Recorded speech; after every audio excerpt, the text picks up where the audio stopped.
Hello everyone, your welcome to our YouTube channel Gopal Sharma show. इस video में दोस्तों हम बात करने वाले हैं बीए ऑनर्स जो आपके पास इकोनॉमिक्स का सब्जेक्ट है। ये यहाँ पे आप देख सकते हैं, introductory macro economics.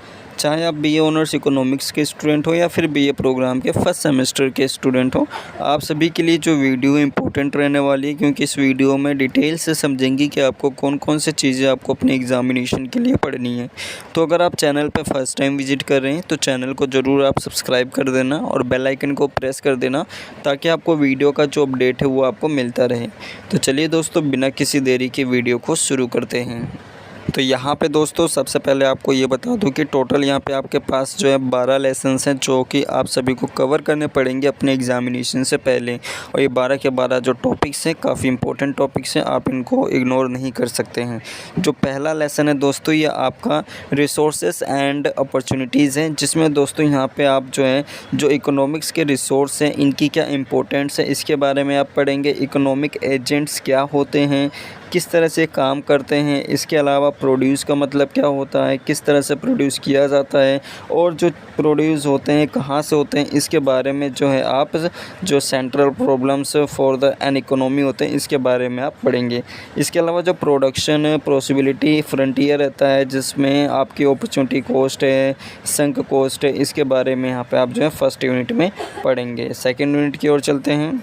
Second unit है दोस्तों आपका गेंस फ्रॉम ट्रेड। इसमें दोस्तों ट्रेड के बारे में आप पढ़ेंगे, ट्रेड का मतलब क्या होता है, इसका इंट्रोडक्शन पढ़ेंगे।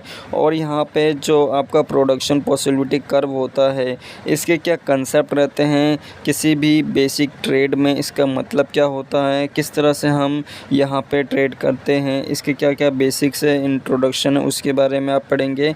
और एब्सोल्यूट कॉस्ट एडवांटेज क्या है, कंपैरेटिव कॉस्ट एडवांटेज क्या है, उसके ट्रेड कौन कौन से हैं, समरी क्या होती है, ग्लोसरी, ये सारे आप सेकंड यूनिट में पढ़ेंगे। तीसरा जो यूनिट है दोस्तों, ये आपका इंडिविजुअल एंड सोसाइटी है। इसके बारे में आप पढ़ेंगे कि जो हमारी सोसाइटी होती है, इसमें इंडिविजुअल यानी अकेले जो एक व्यक्ति होता है, ये किस तरह से किसी इकोनॉमी में पार्टिसिपेट करता है, देश की जो अर्थव्यवस्था होती है उसमें किस तरह से भाग लेता है, क्या क्या चीज़ें अपने जो यहाँ पे योगदान होता है, वो सारी चीज़ें यहाँ पे आप जो है पढ़ेंगे। जिसमें दोस्तों आपका social consciousness and social relations क्या है, interpretation and individual in different social domains क्या होते हैं, और यहाँ पे आपके जो बेसिस एंड सुपर स्ट्रक्चर, जिसमें आप सोशल फॉर्मेशन का क्या कॉन्सेप्ट है, इसके बारे में आप पढ़ेंगे। और यहाँ पे प्रोडक्शन एंड जो आपका कैपिटलिज्म, इन दोनों के बीच में रिलेशन क्या है, इसके बारे में आप थर्ड यूनिट में पढ़ेंगे। जो लेसन 4 है, डिमांड एंड सप्लाई है। मोस्ट इम्पोर्टेंट आपका ये टॉपिक रहेगा, डिमांड एंड सप्लाई, जो कि आपके चैप्टर के लिए, आपके एग्ज़ाम के लिए तो रहता ही है।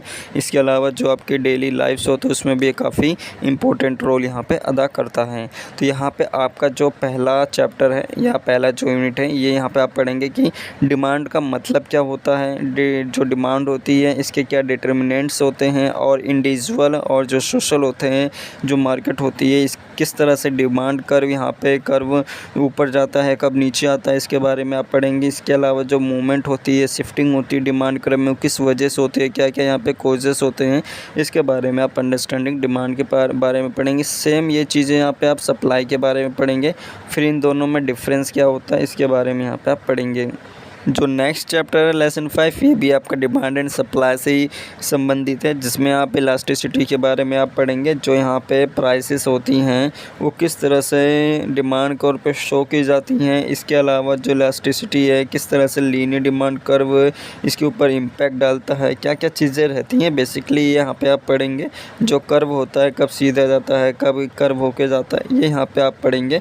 जिसमें आपका कैलकुलेटिंग प्राइस है, इलास्टिसिटी है, टोटल रेवेन्यू मेथड के थ्रू यहाँ पे आप फाइंड करते हैं। इसके अलावा कंसेप्ट ऑफ इलास्टिसिटी, इसका मतलब क्या होता है, किसने कॉन्सेप्ट दिया है, और यहाँ पे सेम क्राइटेरिया जो है आप सप्लाई के बारे में भी पढ़ेंगे।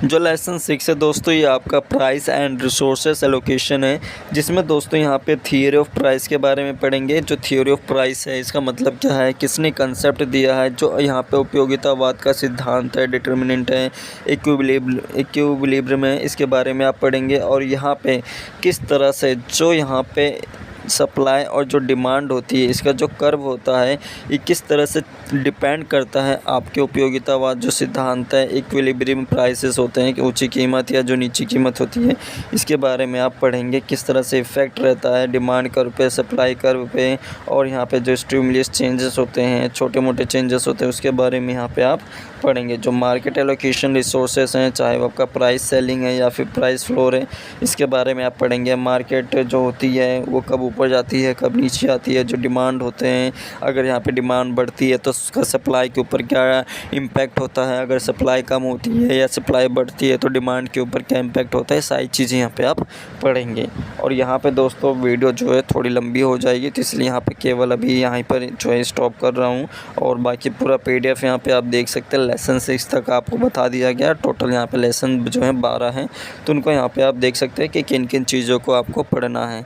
और दोस्तों एक इम्पोर्टेंट पॉइंट ये है कि इकोनॉमिक्स को आप बिल्कुल भी हल्के में मत लेना। पेपर में या जो SOL में आपसे क्वेश्चंस पूछे जाएंगे, काफ़ी अच्छे लेवल के क्वेश्चन पूछे जाते हैं। अगर आप पढ़ के नहीं जाएंगे तो कई सारे स्टूडेंट होते हैं जो इकोनॉमिक्स में फ़ेल होते हैं।